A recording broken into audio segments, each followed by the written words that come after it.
tryna say I'm only in the me. Got a code with my dogs, can get in between. I can give them life, no more energy. Amen. Amen. What is up, everybody? The long-awaited NFL stream. You guys know as much as me and JJ have been live and active through NBA and WNBA and MLB. The one that got the YouTube started, this whole MCA thing started, was the NFL. We printed on the tail end specifically of NFL last year. I won't lie to you guys and say before week 8 it was going great, but NFL is our bread and butter here, and we're back with it. We got the season coming up in, a month and a half now, JJ? Yep. Got a little break from MLB and WNBA. Gives us a chance to look at some futures. Man, I miss talking about NFL, JJ. Where should we even start? Well, I mean, I guess we could start with Rashee Rice news. I need to go back and check in on it, because from what I heard about this when I was on the phone with Austin. The way he explained it to me was he gets to basically go in and out to take care of his jail time. So he can go for 3 days and then get back into the real world and go back 4 days later. It seems super weird. So if I'm wrong about any of that, somebody in the chat correct me. But I mean, if that's the case, could he not just still play his games throughout the season? I mean, that's what it sounds like. Let me see what I can pull up. Let's assume he can play, but he can't. I guess the question comes, does he miss practices and go to this thing, or does he just go during the off season? I guess, yeah, somebody makes a good point in the chat. He's going to get a suspension from the NFL. Oh, yeah, they just expedited the process, basically. Yeah, that's a good point. So they can suspend him sooner, but I don't think he's going to get nothing crazy. I mean, we know how these celebrities are when it comes to imprisonment. Yeah. Dude, 30 days jail time across 5 years. Wow. Sorry, if they got that Chiefs devil magic, could be all right. But yeah, speaking of the Chiefs, I guess we can start there. So even without Rashee Rice, there's still Xavier Worthy, and there's still, who's the other one I'm blanking on? Other slot guy. Fuck. This is gonna piss me off. I literally have the depth charts pulled up right here. I'll just check. Somebody that I know we both know that I'm blanking on. Hollywood Brown's still gonna be there. Yeah, he's gonna be playing on the outside, right? Yeah. So who else is in the slot? I guess they're just gonna try and use Xavier Worthy in the slot then. I really feel like there's somebody else we're missing, but whatever. Not Hollywood Brown. I know Hollywood Brown's there. It's another slot guy. We'll get into it. You guys can see on the right-hand side, we got a lot we're going to get to. We're going to give some structure to it, and we'll start with the coaching changes. So before we get in, let's finish with Rashee Rice, because Kevin's given us some good stuff in the chat. The base punishment is going to be 4 to 6 NFL suspension from the NFL, and then they can tack on as many games they want. The NFL wanted this taken care of right away. Imagine seeing the Chiefs win a game and Rice on the postseason microphone celebrating. They did not want the Chiefs out here winning games to Rashee Rice with this court case hanging over his head. That's a good point. So we'll get into all that. But first, let's talk about some of the coaching changes. So this is all on Draft Sharks, kind of going over the coaching changes and what comes with each coach. Just getting it all in one place makes our life easier. So in the AFC, we got new offensive coordinators for the Browns, Texans, Jaguars, Raiders, Patriots, and Jets, and new head coaches for the Jets, Patriots, Raiders, and Jaguars. On the NFC side, new head coaches for the Bears, Cowboys, Saints, new offensive coordinators for those teams, as well as the Lions, Eagles, Seahawks, Niners, and Buccaneers. And obviously the biggest talk of this offseason from a coaching change perspective has been Ben Johnson leaving the Lions to go to the division rivals Chicago Bears. Caleb Williams is still going to be there. It's going to be a much nicer offense than last year. We can get into all the stats about Ben Johnson as a coach. What intrigues me the most about this hiring, and maybe it's just because I like instigating things, DeAndre Swift was part of the Lions at the same time that Ben Johnson was there. When Swift left, he was kind of pushed out. The Lions didn't want him on the field anymore. They didn't like what he was doing. And a large part of that was Ben Johnson. I don't know. I can't remember if he outright said anything publicly, but I do know that transition away from DeAndre Swift happened at the same time that Ben Johnson was getting more and more responsibility with that organization. And now Swift is the lead back as it stands in that offense. Do we think that bridge is going to be fixed, or are we going to see some kind of unexpected usage rates from those running backs? I think to start off, it'll probably be his. But then if he does struggle, then early on, then probably see a short leash here. I kind of disagree. I think it's going to be a pretty even split between him and Rashawn Johnson. And then I wouldn't be surprised if Johnson kind of takes like a 60-40 split between the two of them. Yeah. I like Johnson. I don't think Johnson's crazy, but I do believe that Ben Johnson will think he's better than DeAndre Swift. Yeah. I mean, DeAndre Swift, his biggest problem throughout his entire career, always trying to bounce everything outside. And he just never learns from it season to season. And everybody wants to think Jahmyr Gibbs, twitchy, fast running back. DeAndre Swift, twitchy and fast running back. Jahmyr Gibbs is actually a very good runner in between the IQs on the field are completely different. I think that's what separates them. The only reason Swift would be getting more work is because of his paycheck. They need to justify it. Yeah. But if it's up to Ben Johnson, I don't think he wants him as a lead back. Yeah. But I mean, with a new coaching staff, they didn't bring him in, so exactly. It might be get the boot. And they drafted somebody too as well. What round did they get him in? Kyle Monangai? Don't know if I'm pronouncing that right, but what round did they get him in? Or maybe they just signed him. I just know that they added another one. 7th round. So probably not going to be in the mix too much, but who knows? Another guy that could just impress in training camp and get 15% of the touches. You never know. Yep. Travis Homer's still there as potential passing back too. So I don't think it's going to be Swift 75% of the touches like I feel like we've seen lately. The reason that this is worth talking about so much is Ben Johnson loved to run the ball with the Lions. His whole offense is predicated off the play action working. And we see, I think they might have it in this article. Yeah. Goff led the league in play action throw rate. A huge part of the reason the Lions offense had so much success is because the run game was efficient, which made the play action game efficient. If DeAndre Swift is shitting the bed and can't make this run game efficient, this play action rate is not going to matter as much. Yeah. So it'll be an interesting dilemma to see how it works, but I do expect the pass rate for the Bears or the rush rate to go up. It's just a matter of, one, how effective is it going to be? And two, the success of that offense is going to be predicated more on that run game than it will on the pass game, which is crazy. And his pass blocking is going to be important too. Which I think Johnson's actually half decent at as well, if I'm not mistaken.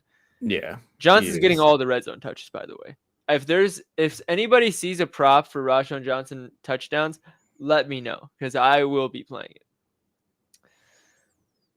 it. So that was enough of the run game. I feel like most people thought we were going to talk about Caleb Williams more, so we can get into that. The Chicago offense was not good last year.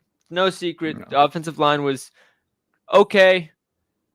DJ Moore wasn't really locked in. The play calls in general were horrible. Rome Odunze, his only route that they had him run was basically a go route and scramble drills. So this will be a much nicer passing offense than it was in years past. I do expect Caleb Williams to take a nice jump, even if all these concerns I have with the run game do show up. At its worst, I still think it will be better than last year. So that is going to be a nice bump for Caleb Williams. What do you think that means for that wide receiver? Because Keenan Allen's no longer there. I think it goes back to Rome. I think Rome should be getting a lot of looks here. And he looked really good in his rookie year. I think just trying to get him an on-target ball was a huge problem, but he was open a lot. Oh yeah. And they obviously got Colston Loveland to join Cole Kmet. It's easy to see how it matches up with the Lions when they drafted Laporta. And Laporta's efficient, but I also think people are getting a little ahead of themselves with Loveland for two reasons. One, it usually takes a little longer for tight ends to develop. What Laporta did in his rookie year was not normal. So that you were kind of spoiled with that. And two, it's not like Laporta was out there getting, at least not last season, like 8 targets a game. Like he was being efficient with like 4 or 5 targets. So I don't think Loveland is going to take this offense to the next level because of an upgrade in tight end, when we also shouldn't act like Cole Kmet was a bad tight end either. So I think you're right. I think it's going to be a lot more about Odunze, because maybe I'm fishing a little bit. I don't think DJ Moore, for as many positives as I could say about him, he doesn't really seem that locked in with Caleb Williams. Not just from a chemistry perspective, but I feel like I just didn't see him really go to bat for Caleb Williams, at least not like we saw with guys like Justin Fields when he was there. So that'll be an interesting dynamic to see play out. But I'm pretty high on Rome Odunze this year with this coaching change. All right, let's get to the next one. Yep. Browns, new offensive coordinator, Tommy Rees. Now, obviously, the Browns did not run the ball a lot last year. Mix of Jameis Winston and Nick Chubb injury kind of put them behind the 8 ball pretty much every game. Should change a little bit this year. Tommy Rees, he was the tight ends coach and passing game specialist for this team in 2024. Stefanski's still going to be the head coach. Stefanski's still going to call the plays. So I don't expect too much to change from like a tendency standpoint, a play style standpoint, but I do just expect more running in general, because the bar was set pretty damn low last year in terms of rush rate. I don't know if there's anything else worth talking about there. Yeah, probably the running back situation. That is a good thing to talk about. So let's pull up that depth chart right now as well. Because didn't Quinshawn just get in trouble? Yeah, bro. It's not looking good either. So right now, Jerome Ford's going to be the lead back, at least going into preseason and all that. Yep. Dylan Sampson, suddenly his profile goes up big time because of the Judkins issues that you just mentioned. So I'm not going to get into all the specifics with the Judkins stuff, because honestly, there's much more knowledgeable people of the case than me. All I know is that it's not good, and I don't think it's going to brighten up anytime soon. So it's looking like Ford, Sampson, and Pierre Strong Jr. Sampson, I think the Ford experiment's kind of done. I think they kind of know what they got. And the Jerome Ford experience is also what led to that 35% rush rate last season. I don't think they're going to want to do that again. So I do think Dylan Sampson's going to be garnering a pretty nice role here. And then we get to the wide receiver room. Jerry Jeudy, above average receiver, nothing special. We've seen it so far. Cedric Tillman's a tough one for me, because I think he has potential, but I also don't think he shows a lot of flashes, but I don't know if he could put a full season together just yet. Exactly. But it's there. Exactly. Deontay Johnson, who knows what we're getting from him this year? Obviously, we know in a vacuum, Deontay Johnson's a good wide receiver, but it's not that simple with him anymore, so we'll see what happens. Mr. I don't want to play in the cold, so I go to Cleveland instead. Speaking of playing in the cold, we got David Njoku, who basically shows up wife beater to play in snow. So that's the other side of that coin. And then they still got Deshaun Watson as the quarterback right now. They have 5 quarterbacks that all probably see at least one drive this season, between Watson, Flacco, Pickett, Dylan Gabriel, and Colorado boy. Shador. Yep. So it's going to be a mess. It's going to be a mess. It was a mess last year. I'm not expecting much to change this year. So let's just go on to the next one. Cowboys. New head coach and offensive coordinator. They also will get into some of the changes, but they did get George Pickens to go next to CeeDee Lamb, which I think will be very interesting. It seems like they're going to emphasize the run a lot, though. The interesting part about that is they didn't bring back Rico Dowdle. So that's a whole thing. They signed God, this depth chart makes me upset. Trevonte Williams, Miles Sanders, Jaden Blue, and Deuce Vaughn. That's their running back depth right now. With a staff that has been pretty clear that they want to run the ball this season. And you can see all of these quotes from these players and coaches are talking about running the ball. Running the ball is the key to everything. We want to be aggressive. We want to run. And then you go into the projected pass rate and rush rate. And obviously this isn't all knowing. This is Draft Sharks. I don't know how they make their projections, but just to give an idea, 38.4 projected rush rate is not good. That's you think, simple way to think about it, I don't know exactly what the average is, but anything less than 40, you're like, oh, that's real low. It's 38.4. They were 38.9 last year. We didn't exactly think of the Cowboys as a rushing offense. Yeah. So that's another one where it's hard to imagine an edge because realistically it could go either way. Let's go to the Lions, and I feel like people think there isn't much to know about this one. I'm a little bit more in tune with the Lions, so I'll say that I disagree. And the reason people are kind of on that side is because the new offensive coordinator they signed, John Morton, was I think he was a passing game coordinator for the Broncos last year. But he never called plays. The reason I think it's more clear than you would think is because last year the Lions ran the most play action in the NFL. You want to know who's second, JJ? The Denver Broncos. So they're clearly trying to keep that continuity. They like the way the offense looked, and they brought in a guy that was part of an offense that did something very similar. Obviously, Bo Nix had a solid season surpassed expectations last year for the Broncos. And a lot of that was them making his job pretty easy with the play action, with the screens. And that's why Jared Goff has had a lot of success as well. So I don't think there's going to be I don't think there's going to be too much that changes in the Lions offense. I think we'll lose some of those trick plays. But overall, I think it's going to be more or less the same in terms of how, like the tendencies of the offense. You don't want to see Jameson Williams throw a pass? Not this year. I think I'm done with that. Who calls that, bro? I'll never get over that one. I mean, we I'm not probably even a won't win the Lions game fan. I will never anyways. get. We probably won't win the game, but god damn. I'm watching it happen. And for as much trust as I have in my team and Ben Johnson at that point throughout the season, I used to be like, oh, 4th and 3, you want to go for it? Go ahead. Anybody who, if I was live watching a game, you would think that I had the most optimism over a Lions game at any point. Even that Texans game where they went down 17-0 early. I was like, we got him. When I saw Jameis Williams wind up for that pass, immediately, oh no, what are we doing? Jesus. And then I was right. But I digress. Houston Texans, new offensive coordinator, which is huge because we saw CJ Stroud hit that sophomore slump last year. JJ, how do you feel about this one? I mean, with sophomore slump, you definitely have a chance to bounce back that third year.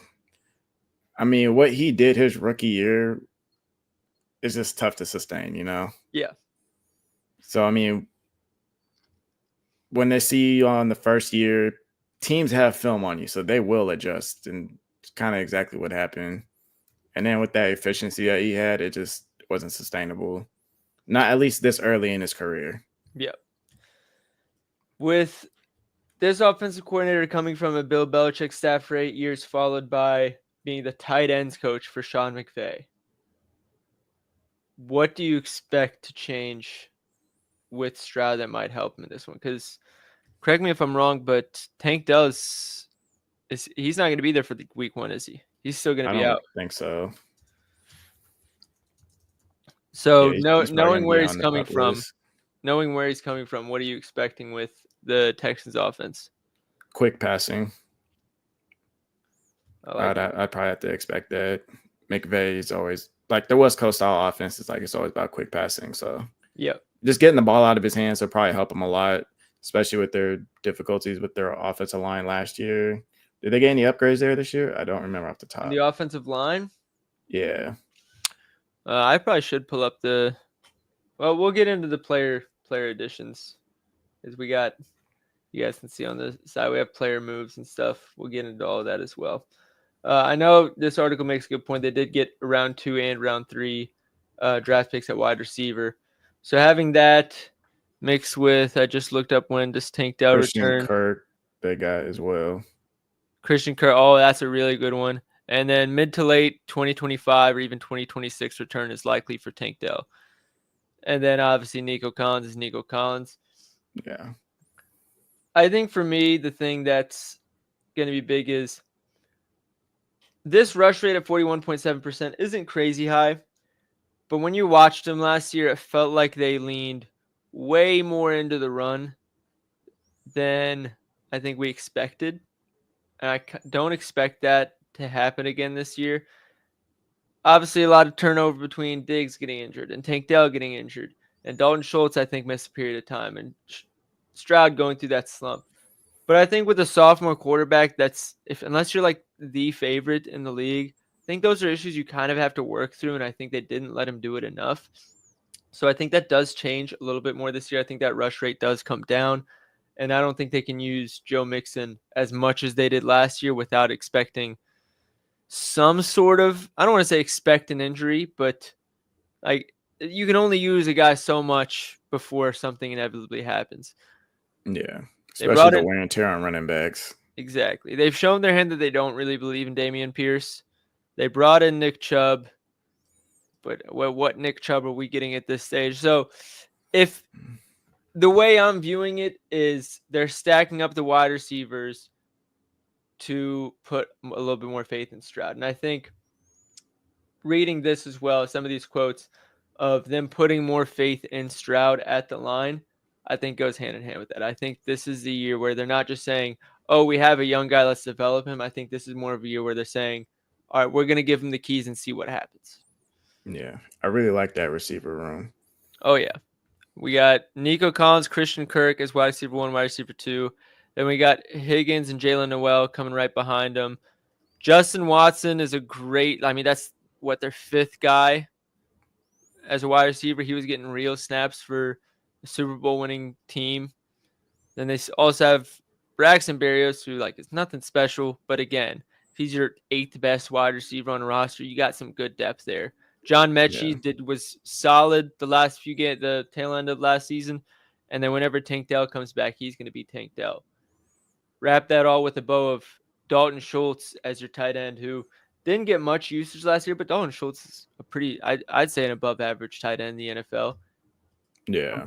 With a coach who was a tight ends coach for Sean McVay, one of the best offensive minds, and Bill Belichick, who loved tight ends and was there for 8 years. I mean, I like how it's coming together, honestly. I'm with you.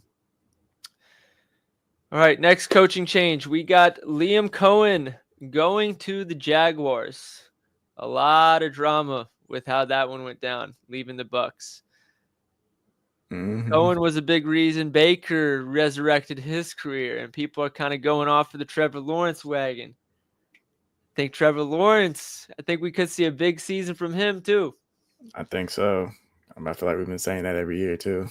Yeah, but he has a good he has the coach for it now. Yeah, we finally have new circumstances that could actually create that environment for him, where we've seen it work too. We're not just guessing. We've seen it actually happen for a quarterback that had a lot more ground to make up for than Lawrence. Baker was dead in the dirt. Before that one Rams game, we didn't think he was going to start an NFL game for a long time, maybe ever. So for Baker was in MVP talks last year at some point. Nope.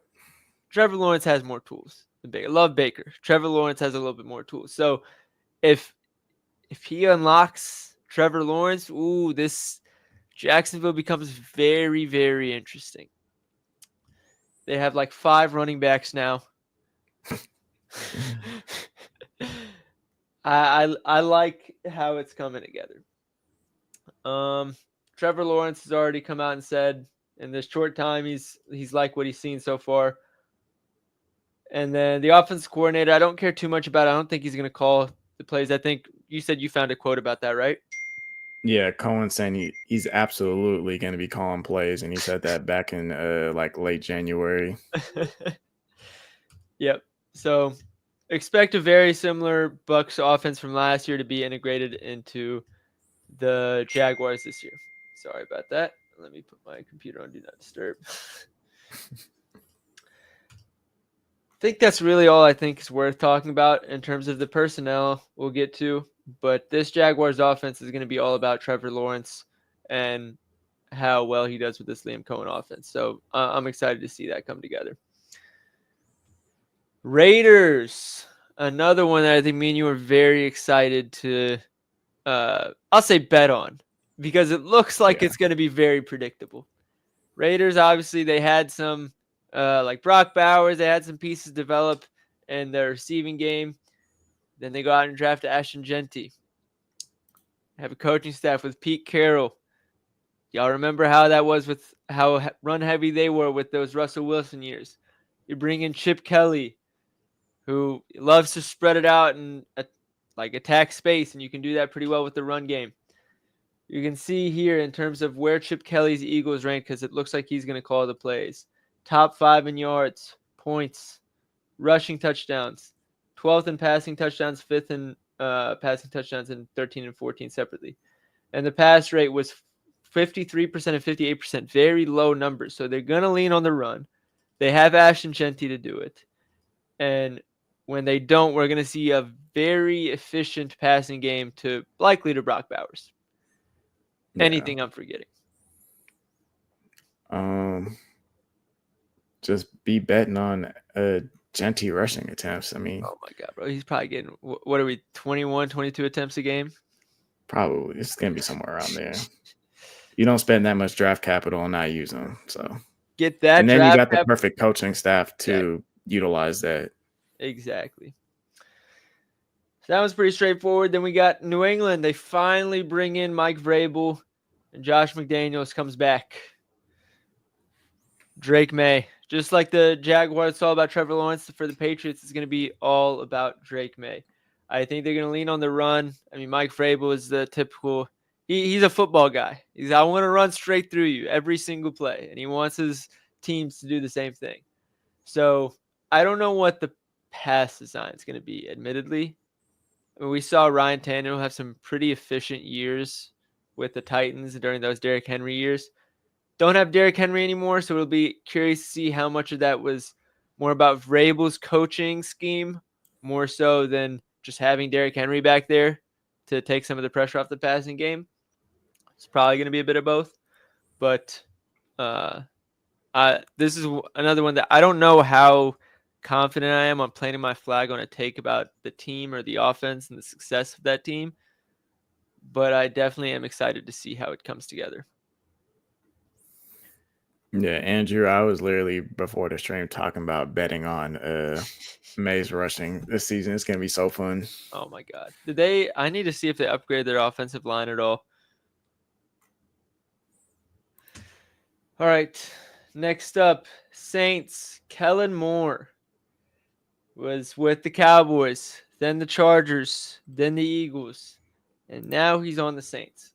And I will say, I disagree with the rush rate that they have on this. And I'll get into why real quick. He was with the Eagles last year, right? Saquon Barkley makes it very easy to just, hey, Saquon, here's the ball 25 times. We're winning. Here's 3 extra touches too.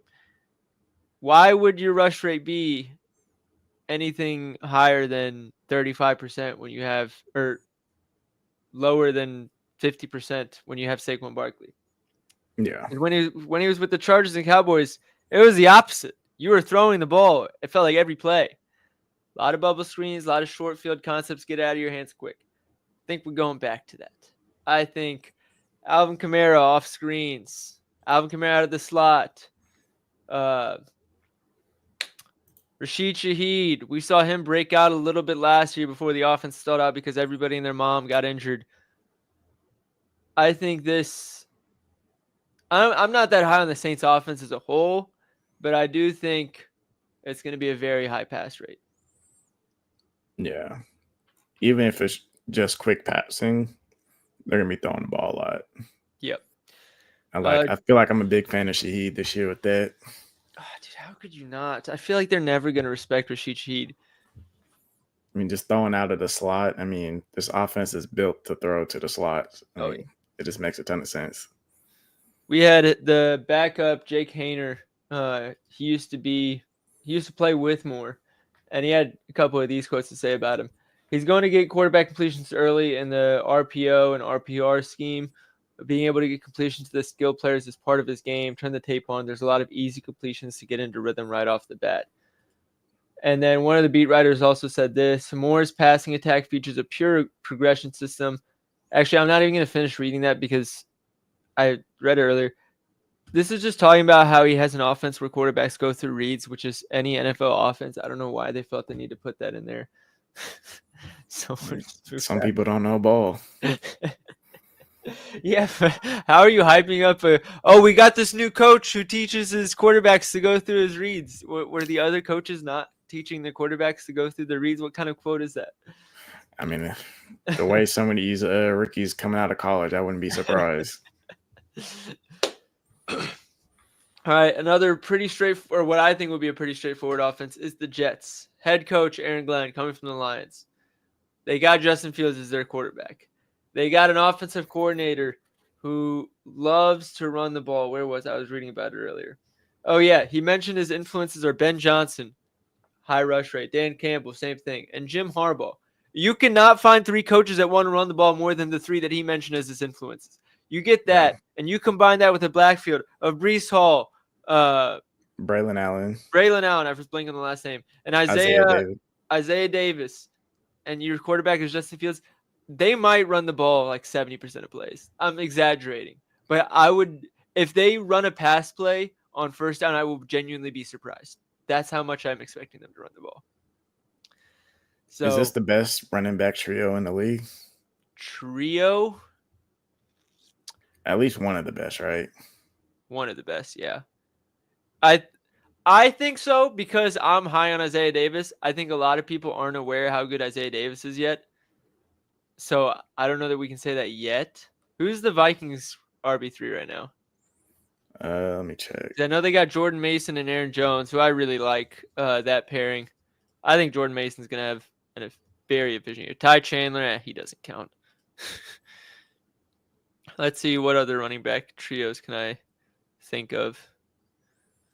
Yeah, because, I mean, the Vikings, it's just Aaron Jones, Jordan Mason, and then Ty Chandler. The Broncos have a decent one. R.J. Harvey, J.K. Dobbins, and Audric Estime. Nobody has ever told me how to pronounce that properly.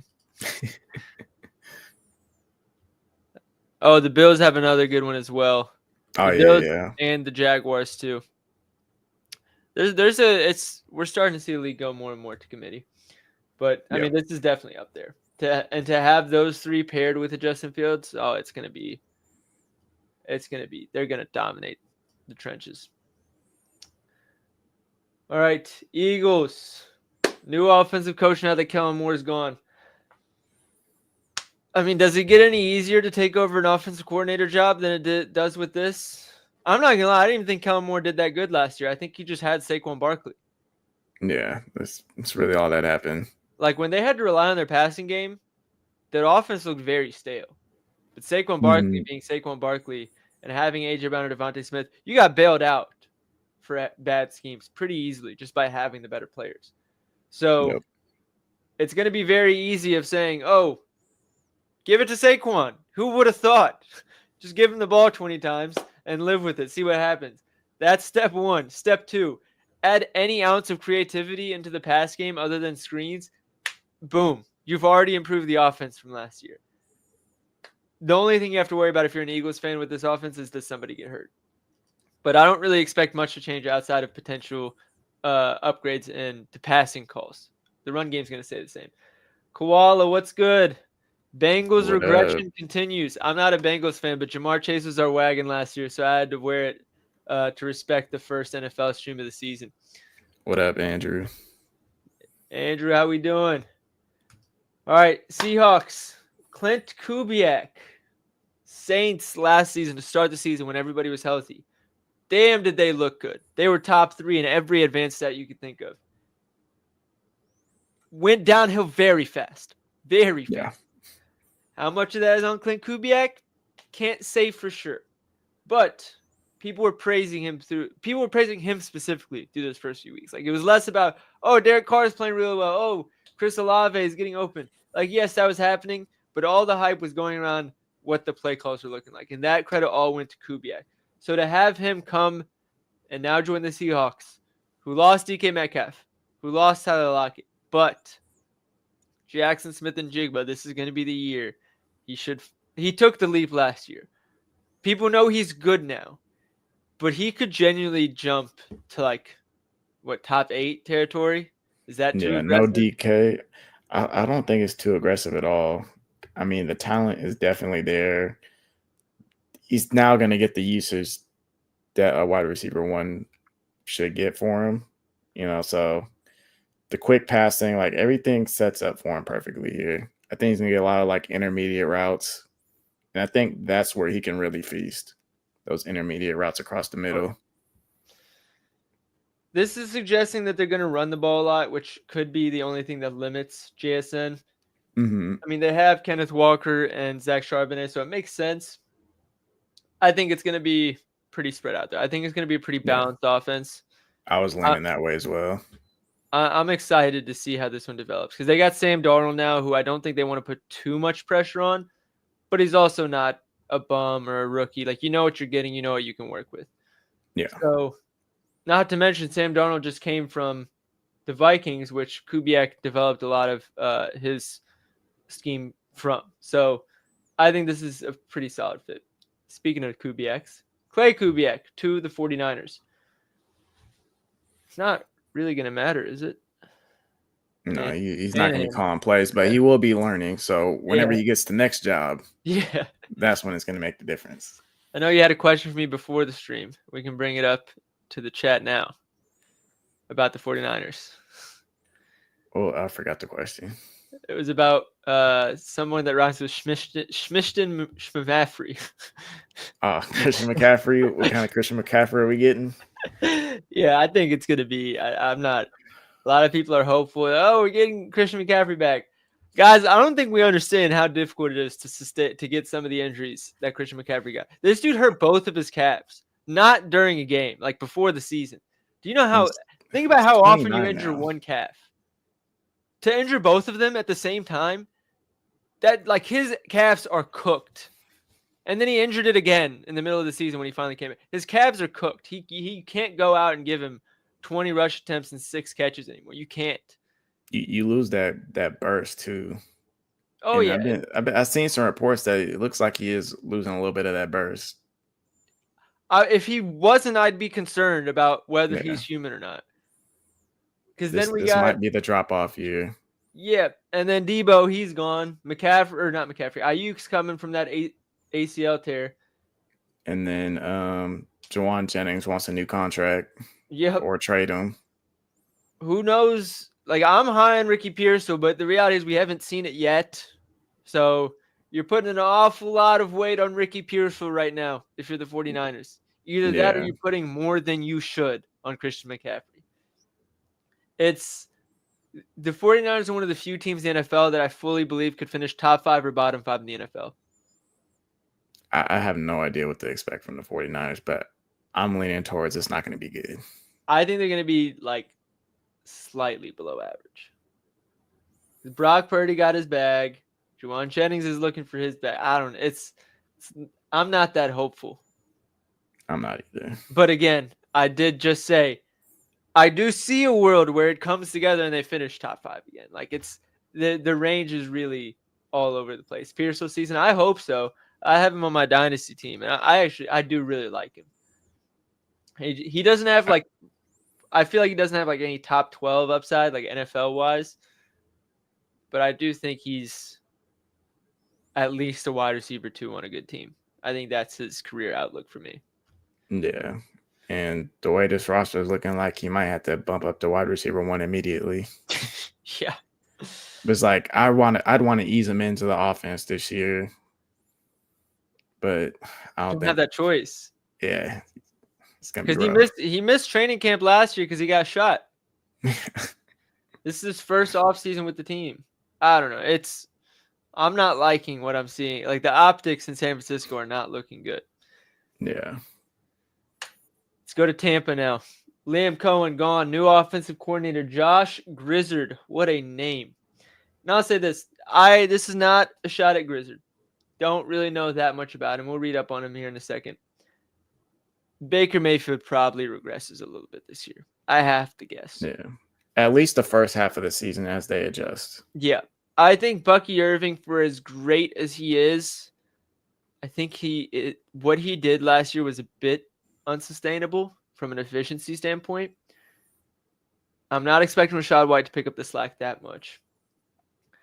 Godwin should be a year removed from the ACL tear, even though he did hurt his ankle again last year. I think Godwin is due for a better year this year. Mike Evans is still Mike Evans. So I don't think this offense is going to be like in the dirt or anything, but I do expect some regression. Like this was surprisingly one of the best offenses in the NFL last year from an efficiency standpoint. So then to go and see a new offensive coordinator, I don't know what to expect yet. Then, I don't know. Is there anything else I'm forgetting? I mean, this guy wasn't this will be his first year as a play caller. This is another new offensive coordinator for Baker Mayfield. This just doesn't feel like a mess, but it doesn't feel like it's just going to bounce back and do the same shit again next year. Yeah. Bucks to win the NFC South. So between the Bucks, Saints, Panthers. I do like the Panthers and Falcons. I don't know if I'd have the Bucks to win this division. I think it's going to come right down to the wire. I feel like that's what always happens with this division. I genuinely think, I don't think the Saints can do it, but I do think the Panthers and Falcons can beat them out. Yeah. I want to see if there's odds for them not to win the division if they're playable, because if it is, I'd play it. And that's all the coaches. Andrew says Panthers. I do like the Panthers a lot, man. They got a lot of good pieces right now. Depending on the odds, I might take them to take the division. All right, let's go look at some of the player moves. We'll start with trades. There was some big trades. Let me zoom in. I know you guys can barely see this. So we got Jordan Mason to the Vikings, which I really like. The zone scheme that the Vikings love to play. I think Mason averaged like 6 yards per carry last year. The zone scheme. I think this is the perfect for cost. I think this is the best signing or trade, I guess, that we could have seen from here. I'm going to skip the ones that don't matter as much. DK Metcalf to the Steelers. Now we'll get to it later, but George Pickens is obviously gone. So Metcalf is now the wide receiver 1 for an Arthur Smith-led offense. We're going to see 4 catches for 70 yards. Not too different from what he saw in Seattle. Yeah. All right. Debo to Washington. Another signing I really like. I think that's the perfect fit for him. Oh, yeah. Like Terry McLaurin and Jaden Daniels, I mean, they clicked. They got it, which, by the way, I don't know why they're drawing out those contract negotiations with Terry McLaurin, but that clicked. You had that click. You had the running game click really well with Eckler and Brian Johnson. You get Debo Samuel to do 2 things for you now. Fill in some of that Austin Eckler role with, like, Austin Eckler, love him. Everybody loves him. He lost a gear last year. We saw it. Debo can take a lot of that screen and pass out of the backfield roll off his hands, and do it at a much more efficient level for the Commanders. Add on top of that, you don't need to use Luke McCaffrey and De'Ami Brown as much. You get Debo Samuel to do that. I think we see one of the more active Debo Samuel years we've seen, assuming he doesn't get injured. I'm very excited for this fit, and specifically with the player and the scheme that they want to run. I know you were excited about this one. Christian Kirk to the Texans. Is he going to make that big of a difference for CJ? I mean, that wide receiver room is nice right now. And then I think him not being the number one option takes a lot of pressure off Kirk. I think just looking at Kirk itself, I think he's in a perfect spot to succeed here. Just going back to usually just working out of the slot and all that. But I mean, he was kind of overshadowed last year, and then he got hurt. I think the first few weeks, because we bet on him a couple of times, the first few weeks he was playing well, but there was like a drop here, a flag here, and it turned a couple like 70, 80-yard games into 25, 30-yard games. People were giving him a lot of shit for it. Yeah, I especially remember the flags too. He definitely had some drops, but those flags he would have had some huge plays. It would have definitely changed the narratives. So Christian Kirk, I mean, I think he fits perfectly. We saw Diggs was a pretty big piece to that offense last year when he was playing. I think Christian Kirk fills in that role a little bit more. I think with Tank Dell not being there, like last year was Tank Dell stretch the field, Nico Collins be Nico Collins, and Diggs take the 5-yard routes. Kirk's going to be a mix of the Diggs role and the Tank role, I think, depending on who the third wide receiver is. And I think we see last year Arizona Christian Kirk this year. I didn't like what they did with him in Arizona, though. I hope they don't. No, do that. But I mean, like as far as like the numbers he was putting up. Yeah, that's fair. I think at least. I mean, he wasn't. I mean, yeah, you can make the argument he wasn't used the way you would like him to, but I think it's gonna be mixed between that and like the second half, middle season, second half of the first year with Jacksonville. Yeah, I also should have clarified. I didn't like how they put Christian Kirk on the outside in Arizona. Yeah. He's a slot receiver. So if you just take that usage and make him run routes out of the slot, I probably would have liked that a lot more. So I am with you.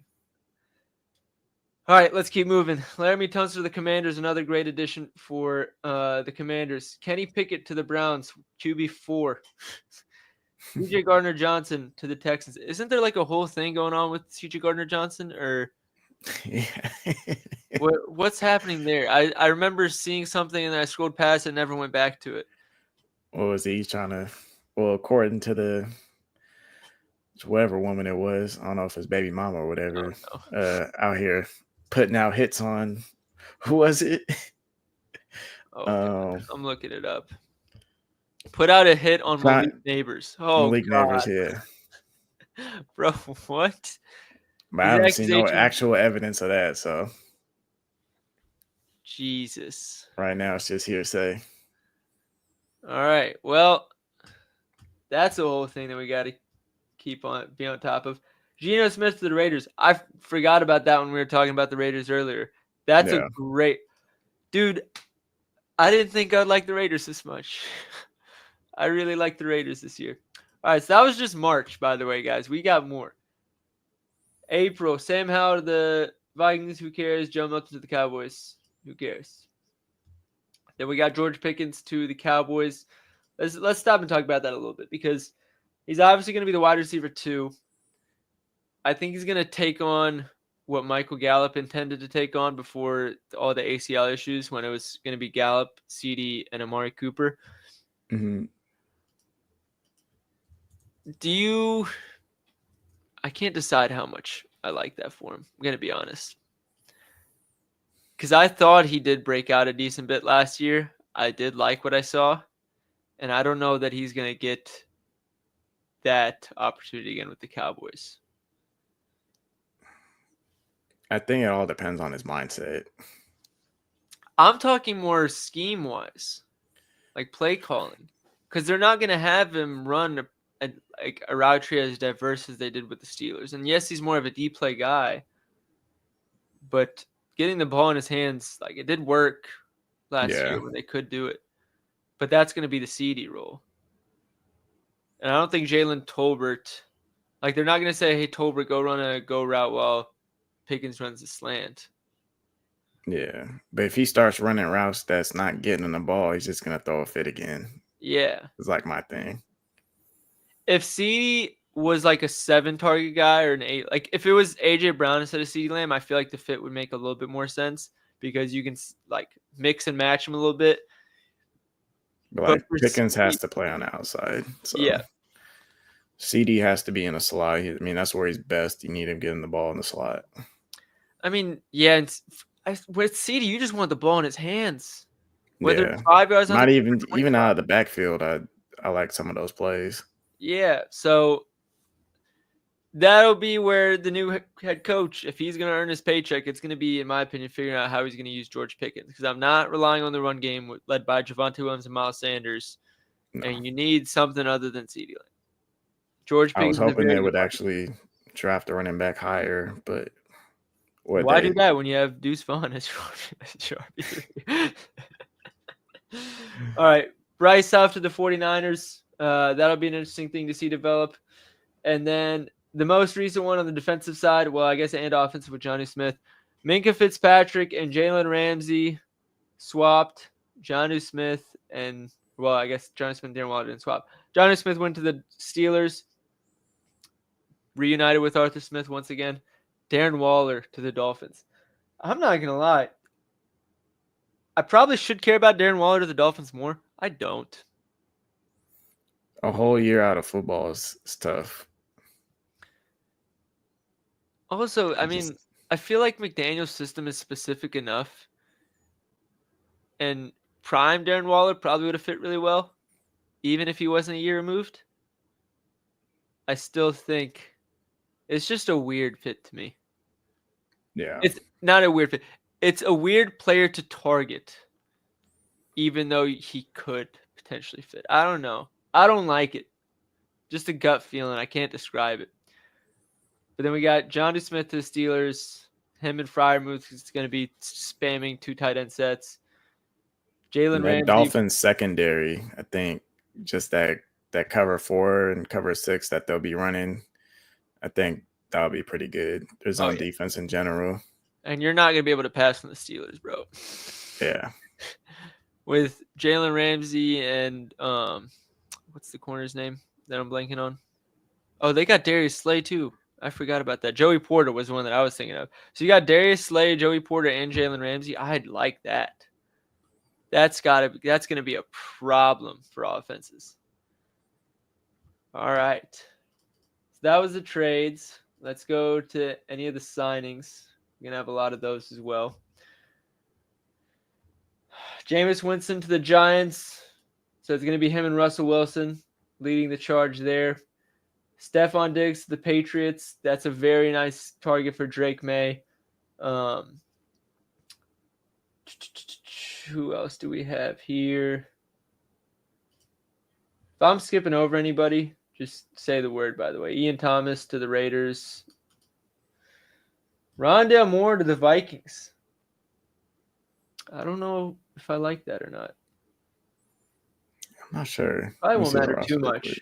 Rondale Moore is another one where you could give him that Wan'Dale Robinson role where you just give him like 6 targets, all less than 5 yards, or you could just send him to the practice squad. Like his range is very wide. Yeah.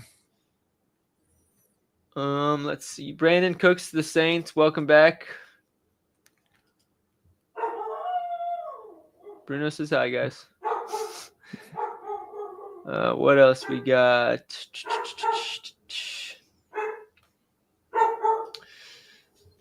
This is all still just March. Michael Gallup to the Commanders. Another really good signing for the Commanders.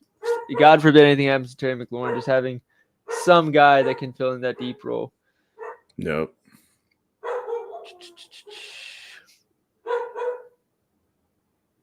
Juice back to the 49ers. No surprise there. Didn't he get like a nice contract too Not I think mistaken. so. What else we got? Nothing really here. Got too many contracts, man. Wish I could filter for only the relevant ones. Cooper Kupp to the Seahawks. That's I going to forgot we open didn't up. talk about that yet. That's going to open up JSN a lot. Yeah. Because I mean, the whole issue before was him like not running a full route tree to no fault of his own. Just you already had Deacon Lockett filling in the deep and intermediate stuff. You needed somebody to fill in the shallow stuff, and that was going to be JSN. Now you have Cooper Kupp to do that. JSN, the field is your playground. Go to work. I like that signing as well. Zach Wilson to the Dolphins. There we go. When Tua inevitably gets in, I don't want to say that out loud. I'm not going to manifest it.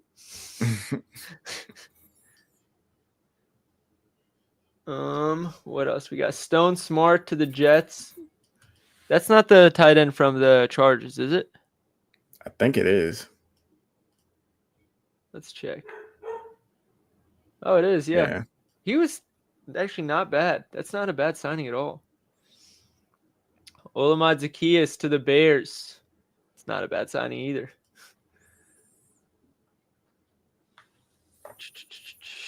Mekhi Becton goes to the Chargers. That's actually a really nice ad for them. Yeah. That's bolster the O-line a little bit. Miles Sanders to the Cowboys. We've already talked about that a little bit. Wounds Enrique re-signed by the Lions. That's solid. Valdez Scantling to the Seahawks. The Seahawks are adding a bit of depth there. Gainwell left the Eagles, so the Eagles have no running back depth now. Steelers add another running back, though, of course, because why not? DJ Reed went to the Lions. That's another big one. Najee Harris to the Chargers. Mike Williams. Oh, yeah, I forgot he went to the Steelers midseason. Mike Williams back to the Chargers. Starting to like what the Chargers are building up more and more now, too. Who's their other running back for the Chargers? Because they say Najee's not going to start the start of preseason, right? Because of fireworks. Amarian Hampton. He was just drafted, I believe. Yeah, he's out of North Carolina. Dobbins still. No, not Dobbins. No, Dobbins is with the Broncos now. With Broncos, okay. Mike Williams retired. Yep. Mike Williams did retire. Oh yeah. Damn, so that wide receiver room still isn't looking very good then. That's unfortunate. Hampton is a dog. I do agree there. I do like Amari Hampton a lot. Yeah, slotting Becton at right guard. Oh, man, this is actually a really good offensive line. Slater, Bozeman, Zion Johnson, Mekhi Becton, and Joe Alt. That right side, both sides are actually really nice. I would love if they added another wide receiver, though. I know they drafted Trey Harris, but I don't know how excited I am about that. This would be interesting. AJ Dillon to the Eagles. That's pretty nice. Bailey Zappi to the Chiefs. DeAndre Hopkins to the Ravens. Do we think Diop still has it at all? I think there's maybe Let's just a put it this little way. bit left in the tank. Is he starting for that Ravens team? Let me see the roster real quick. Bateman, Zay. I guess he's wide receiver 3 on that team. But with Mark Andrews and Isaiah Likely and heavy run sets, they're probably going 2 tight ends more often than not. What's the deal with Deontay Johnson? Deontay Johnson is in Cleveland, my friend. Wide receiver 3.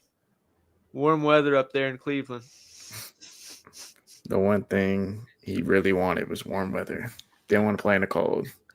So he goes to Cleveland. But yeah, how many games do we see D-Hop with more than 50% of snaps? I don't think it's going to be many, assuming no injury. I don't think they're playing him over Bateman. Definitely not over Zay. And then he's probably splitting snaps with Isaiah Likely in 2 tight end and 3 wide receiver sets. Nope.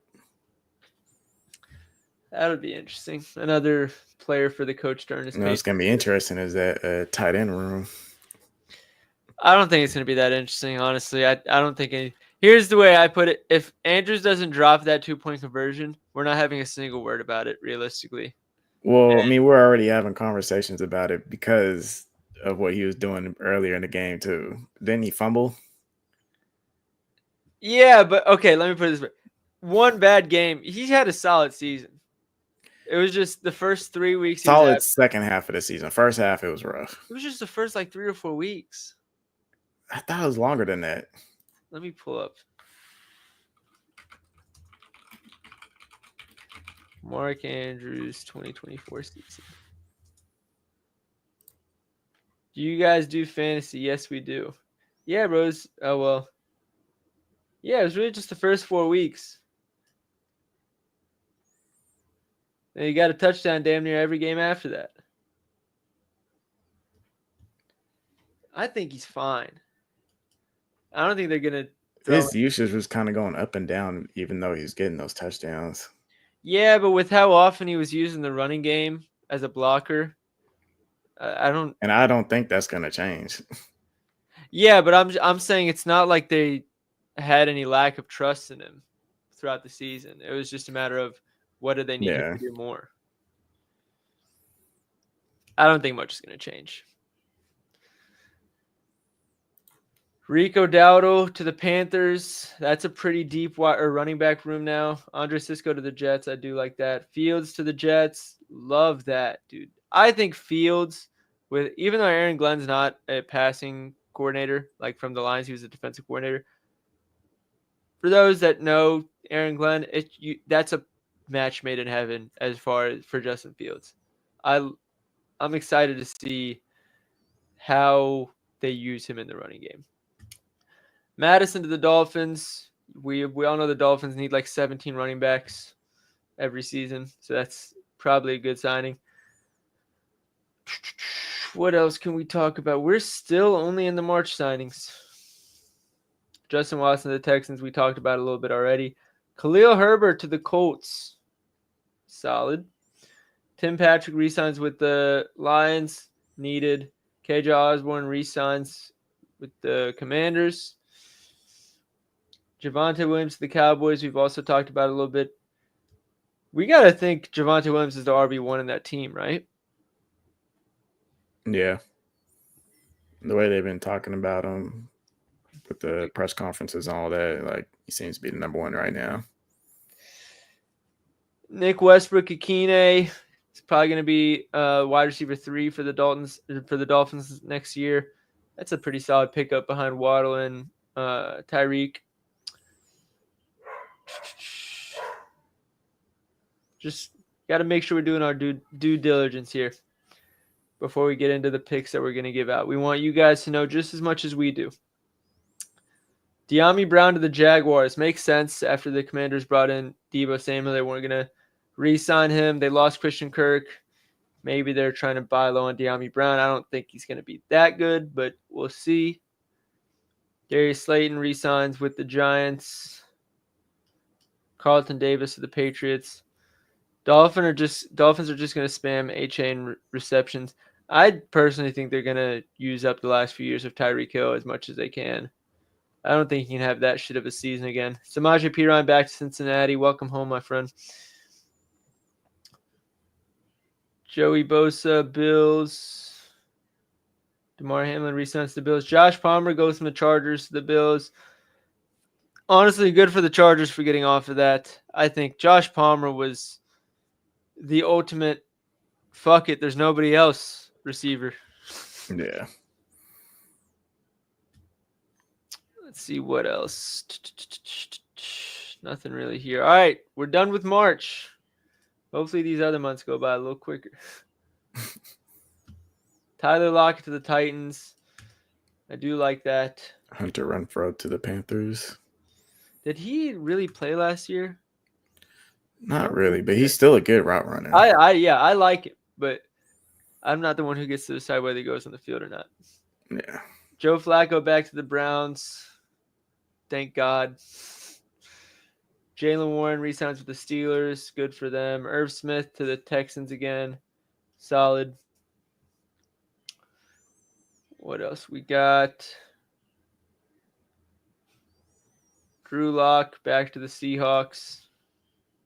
He was with the Seahawks before the Giants, right? I didn't make that up? Yeah, he was. Okay. He didn't sign with the team last year. He chose to take you out for talking about Hunter Renfrow. That makes a little bit more sense. Because I'm like, there's no way that he didn't earn enough of that. Terrence Marshall Jr. to the Eagles. I'm not sure I care. I think people are gonna try and make a thing out of it. I'm not sure I care that much.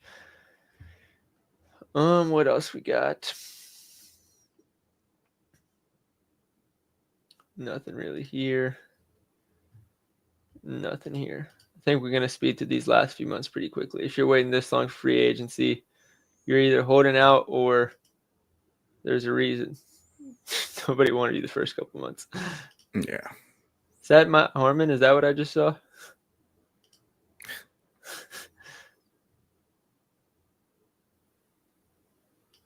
Yeah, I think we can call it on looking through free agents. Yeah. I think this is all draft stuff now. You guys ever think Keenan ends up signing with anyone? I think he has to. It's just a matter of how much and where. He still has some juice in him. I mean, let's not. He's like the. It's just funny to say since they're both on the Chargers together. He's like the Austin Eckler for wide receivers, where you can tell he lost a step, but you can also tell he's still got that vet juice to him. Yep. J.K. Dobbins to the Broncos. That was a pretty big one because that happened after they drafted R.J. Harvey. So it's a little crowded in that room now. Aaron Rodgers to the Steelers. Aaron Rodgers to DK Metcalf. That'll be fun to watch develop. And has there been any this month? Shaquille Griffin. All right. Coaching changes. Check. Player moves. Check. JJ. Anything you want to add before we get into some of our bets? I don't think there's much to add. I feel like we covered a lot. We did. Now we get to talk about some specific players. So let's get into it. We'll start with player props. So let's see. Player milestones. Or let's passing props. As far as quarterbacks, 3,825.5 for Baker Mayfield. I want to see what that seems low, but I am tempted to fade Baker each season.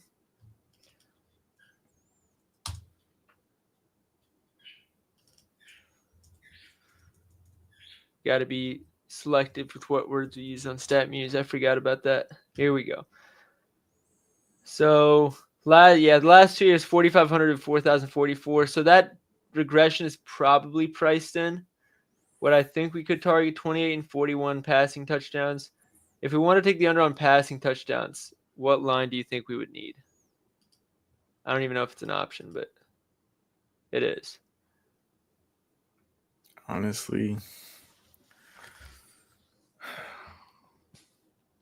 I think that anything like a 34.5, I think I'd take the under on. Or are you thinking lower or higher than that? maybe it's got to be somewhere around there. It's definitely going to be in the 30s. They're not going to put him in the 40s again. Yeah. What was it, 28 and 41? I'm worried they're going to price it like 30.5. Wow. Spot on. Probably too low to fade. It is too low to fade. Because the way with a lot of these props at the moment is like every adjustment possible that we could think of, a lot of them are already going to be made. Yeah. I mean, the books are smart too. Yeah. The only potential, like if you're close, like for me, I said I wanted at 34.5. If it was like 33.5, 32.5 with the potential of injury, missing a game or two, that's where the edge comes from. You think full season wise, and then if you're thinking of it under, you're thinking of the upside of the guy getting hurt. That's already priced in here, so I'm gonna stay off of that. Aaron Rodgers, I don't really want to touch. Bo Nix passing yards. Do we care about Bo Nix so much this year or no? I can't figure out what I want to do with him. I feel like he can have like a nice season, but I don't know. He still has to learn another new scheme, right? Basically. No. The offensive coordinator is still there. They lost their passing game coordinator, but their offensive coordinator is still there. Yeah. The running game should be a little bit better with RJ Harvey and Dobbins both there. Wide receiver room's the same, and then they also added Evan Ingram. Let me see what he did last. What did he do last year? Keep in mind that the first few weeks of last season were pretty bad.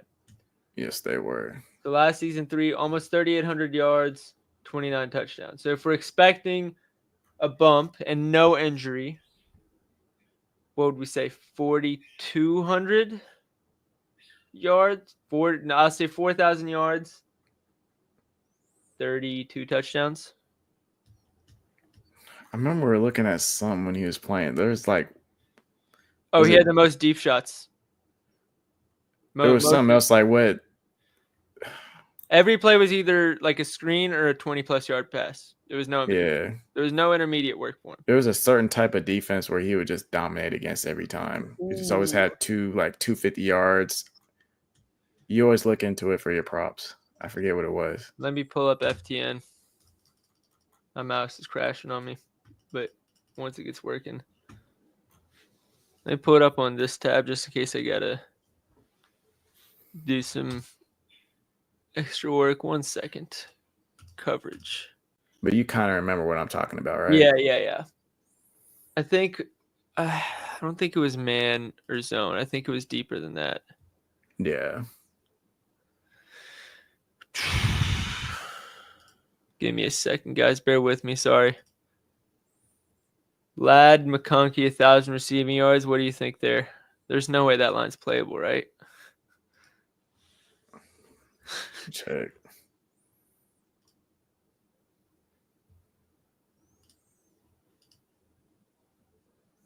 I honestly thought it'd be a little higher than that.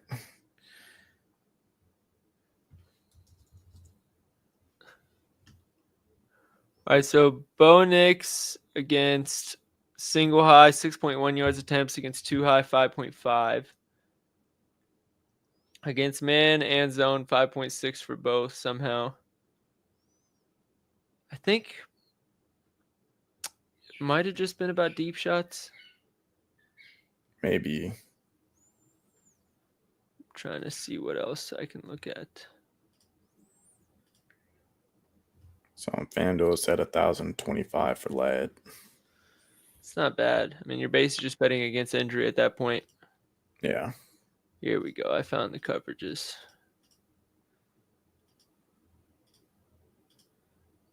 So versus cover one, why don't I just do this? I can just look up his name in the Discord. I'm sure I have to write up about it somewhere.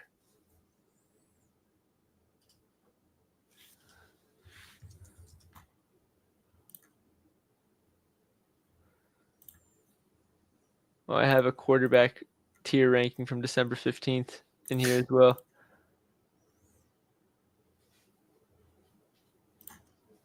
All right, there's a tweet of a Bo Nix write-up. I think it just talks about deep passes in this one. Let's see if I have anything else.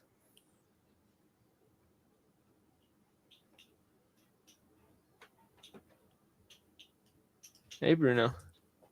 You better not bark. Yeah, I can't find it. I think it was just about deep passing. So yeah, there's that. I think it's like air yards allowed and all that. Yeah, I think that's what it was. So yeah, I'd probably say somewhere around 4,000 probably be good for me. All right, so we have wow. They think he's gonna regress. I don't. That's really low. Yeah. I'll mark it. I'm gonna look into it a little bit more before I lock anything in.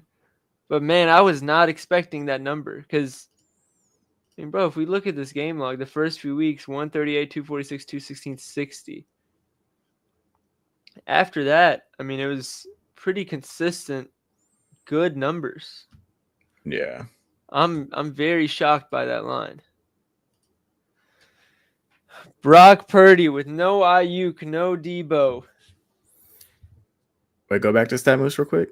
Stat Muse. Yeah. Let's see. What are you looking for? Nah, I just wanted to look at the attempts real quick. But no, it's me. Doesn't look like nothing crazy.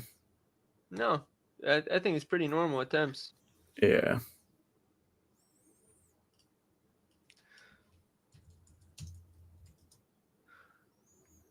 So Brock Purdy, 4,280, 3,864. Last year was a bit of a wonky season. But with all the injuries they have, it's tough because part of me is like, oh, they had a lot of issues last year. You got 38-64. No Christian McCaffrey, but they did have Jordan Mason. Now they lose Jordan Mason. We don't know what Christian McCaffrey we're getting. We don't know when Brandon Ayuk's coming back. And we don't have Debo Samuel. So I'm not it's sure like if I expect that number to go they up. could be playing from behind a lot, but I don't expect good efficiency at the same time. Yeah. I don't think I'm going to bet it, but I am curious what the line is. 3,850. Yeah. Sounds I think pretty that's much fair. Bryce Young. Now, this is where things get interesting. 2,403 yards last year, 2,877 the year before. However, so It's the second half of the season we kind of want to look at, right? Yeah, he was sat down for a few weeks. Where was it? When did it happen? Maybe it was just 1 week. Maybe it was here. Maybe it was a bye. No, it was between these two games. And then came in for a couple snaps. So between September 15th and August 27th, pretty much sat down. From that point on, 224, 171, 126. Nothing crazy. 263, 298, 191, 220, 160, 203, 251. Is 200 yards per game I feel like that's a very reasonable average. Yeah. I'd say that's probably his floor. So we're already looking at 3,400 yards. We'll say a couple boom games at 300 to 350. We'll call it 3 or 4 games. We'll call it 2 or 3. So 2.5. That gives us an extra 250 yards. We'll put that at 3,450. 2 injury games. What's this line at? It's probably priced right, even though I do think he has a good season. I don't think this coach wants to go out and sling it 40 times a game. If he had like a 3,500 plus type of line, then maybe it could be intriguing. You'd want to take the under. Huh? Are you saying you wanted to take the under? No, the over. He has a 3,200 line. No, I'm saying if he had like a 35 plus 100 line, like if he like an alt line. like an alt line, yeah. They'll probably be there on milestones. We can check it out. Depending on the price. Caleb Williams, I don't want to touch for the sole purpose of I don't know how effective I think that run game is going to be. And I think in terms of his production, his box score stats, I think it's pretty reliable on that. Cam Ward, I don't want to touch. Actually, that's kind of a high line for him. I'm not going to lie. CJ Stroud, I think this is another one we can take his overs on.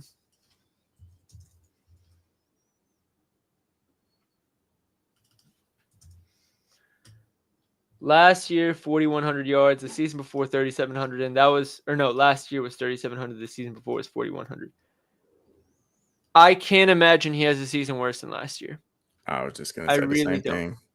So for this line to be just, was it 50 yards more? 38-25, 100 yards more? I guess you could say you have to worry about injury, but he did this in 15 games last year. He beat it pretty comfortably. He's gonna have a healthy Nico as well. Yeah, that's the other thing. Yeah, they're gonna pass the ball more. I think that's line is low. Dak. I don't expect to see Mixon getting 30 plus carries again. No, I don't think it's not consistently. That's probably a low line for Dak if he's healthy too. But with McCarthy not there, I'd kind of reluctant to. I mean, this dude pretty much 250 a game locked in. Yeah. Drake May, don't really want to touch. Can we take Geno Smith under, knowing how much they're going to run the ball in Las Vegas? What did he do last year? How we doing, Alex? Sorry, I almost called him Geno because we're talking about Geno. What up, Alex? Geno Smith. Let's see. Last year, 4,320. This was the Pete Carroll year, right? 4,282. Yeah. So I guess the line's not that low. It's going to be fairly efficient off, or it's not that high. Just feels, I don't know. Something. I think if you want to take the under, it's just kind of tough at that price. If you look at the Jalen Hurts, I don't want to touch at 3,200. I think that's priced right. Goff, I know that the scheme's going to stay similar. I don't know if the effectiveness is going to stay similar, so I kind of want to stay away there. Jaden Daniels, are you interested in it at all? I feel like that one could kind of go either way. I agree. JJ McCarthy, I don't want to touch. No. Joe Burrow. I was about to say, I knew this is going to be in the 4,000s. That's ridiculous, dude. But they're probably going to be throwing it a lot. They got no Trey Hendrickson still. Oh, that's so many yards, bro. It is. Actually, I guess that's only averaging like 250. It's actually not crazy for him. But defenses have been limiting the passing yards last, 2 years, I think? Yeah, damn, you had 5,000 last year.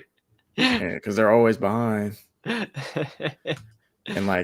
no Trey Hendrickson, possibly no rookie. That rookie stuff is so mind-boggling to me. Yeah. Like, do they not realize they have almost zero leverage in this situation? Like, what are they thinking? They can't say, oh, we're going to be fine with or without you. You have to decide if you want to play. No, you need him a lot more than he needs you. He can just go back to college and come back in the draft next year. It's not like he's not going to be making money in college. It's mind-boggling to me what they're trying to do. For those that don't know, they're trying to sneak something in his contract that's unprecedented. I can't remember the exact details, so somebody can correct me if I'm wrong. But I think it's like if he gets injured, they don't have to pay him the rest of the season or something ridiculous. I'll see if I can look it up. But it's something that's never been in an NFL contract, and they're trying to set the precedent with him. And he's basically saying, no, I'm not doing that. Bengals first-round pick contract dispute.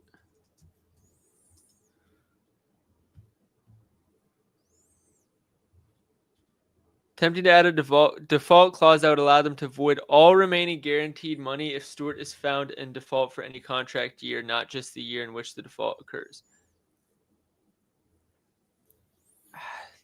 Language is very important in contracts. Yeah, dude, it's ridiculous. All right, moving on. Jordan Love with the Packers. I think that's priced pretty fairly. Yeah.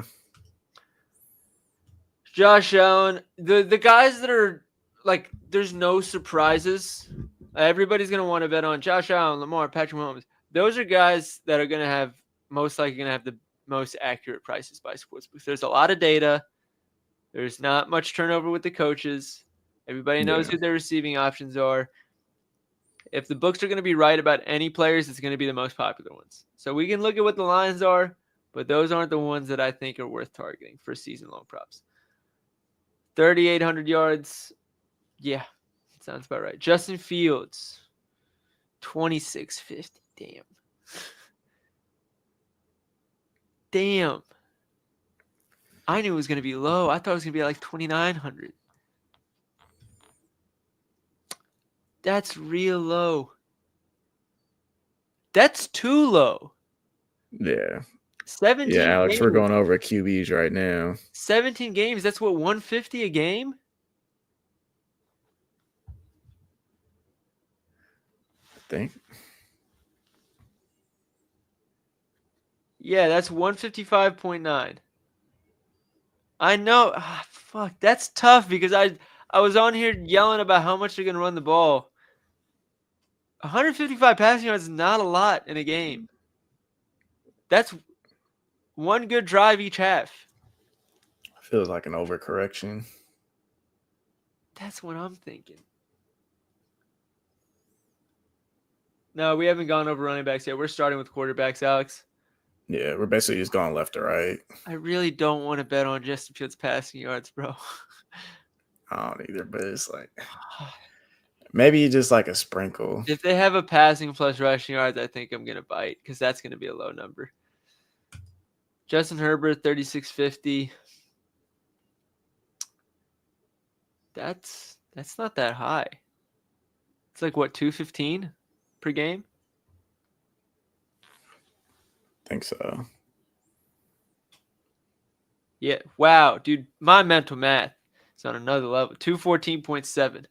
Talk to me nice. That's not that much for Herb. What? I said somebody sharp today. What did he do last year? I'm sure he cleared this last year. I feel like he's cleared that pretty easily last year, but maybe I'm wrong. Bro, 38.70. They were running the ball like fucking crazy last year. Yeah.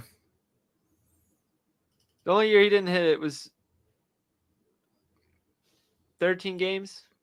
But maybe the lack of receivers is what they're counting on. But I mean, it's kind of the same issue as last year, right? Oh, yeah. And they drafted one. Josh Palmer's not exactly setting the bar high. So Trey Harris, I said I'm not that high on him, but Josh Palmer's not anything crazy. Quentin Johnson, didn't he miss a few weeks last year too? I mean, granted, they're all going to miss a few weeks. Yeah, I think so. Maybe like 2 games or something like that. That's a tempting one. Kyler, I don't like the Arizona offense that they're calling. I'm going to be completely honest. I don't think they changed their coordinator or anything. I don't like how they're using Marvin Harrison. James Conner's efficiency is not going to last. I don't. The line's too low to take the under, but the over looks enticing at the surface. I don't like that offensive scheme. No, I don't either.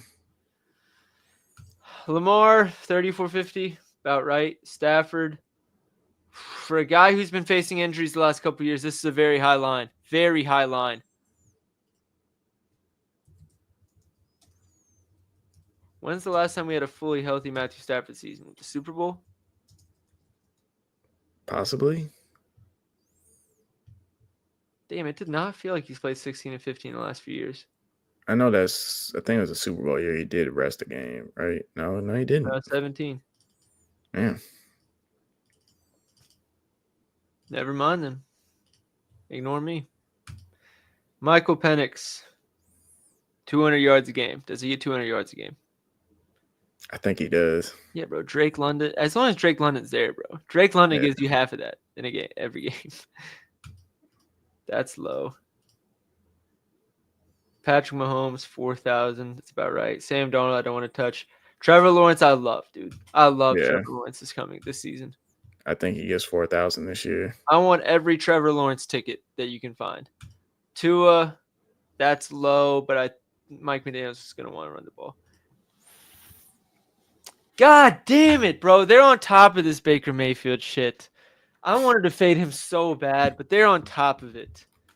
God damn.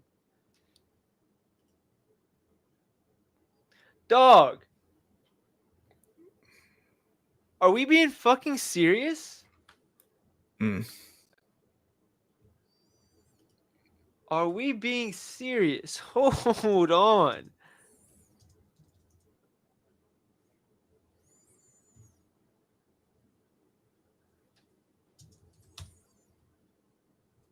There's no way. There's no way. This dude didn't have a touchdown for the first 1, 2, 3, 4. How many? Bro. What week was October 27th? That's a month and a half into the season. That's 6 weeks into the season. This guy didn't have a single passing touchdown. And he still finished with, what was it, 15? Yeah. I mean, I feel like you got to throw that in there. Bryce Young since October 27th, 2024. Touchdowns per game.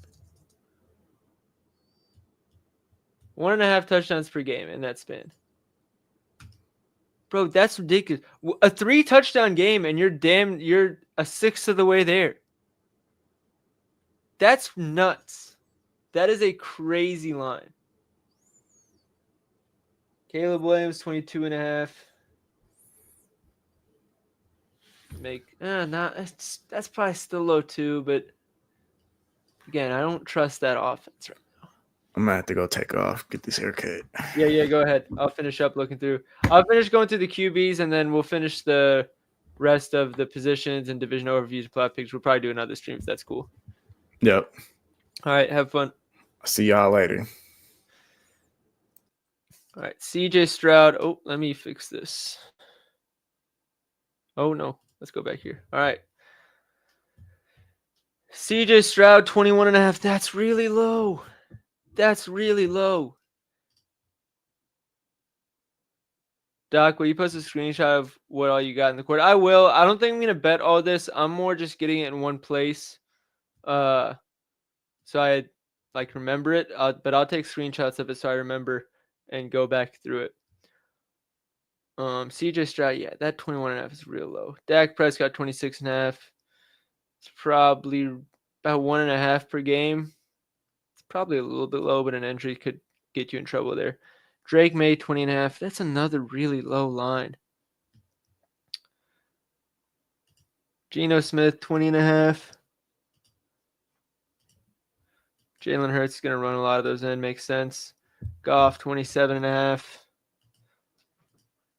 Jane Daniels, 24.5. These are passing touchdowns specifically, which is where you can get in trouble with him. McCarthy, dude, you're telling me McCarthy is a higher passing touchdowns line than CJ Stroud and Geno Smith in them? I'm not buying it. Joe Burrow, that's fucking nuts. 33.5.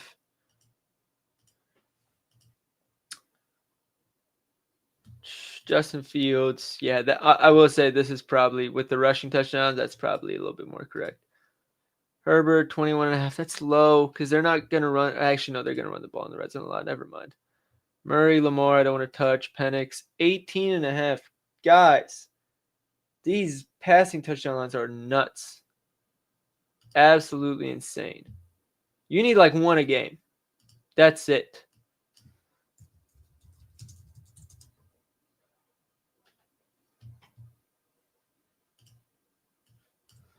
Let me only look at games where he started.